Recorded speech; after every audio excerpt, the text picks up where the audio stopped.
ఒకటి ఉంటుంది బాహ్యమైన ప్రకృతి, పంచతత్వాలు.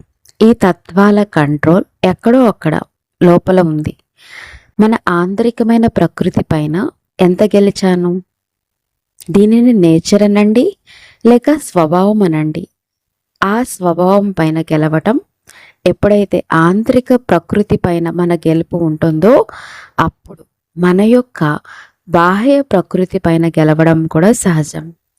ఒకవేళ ఆంతరికమైన ప్రకృతి మన కంట్రోల్లో లేనట్లయితే వద్దు అనుకున్నా మాట్లాడేస్తే ఏమంటాం మళ్ళీ తిరిగి?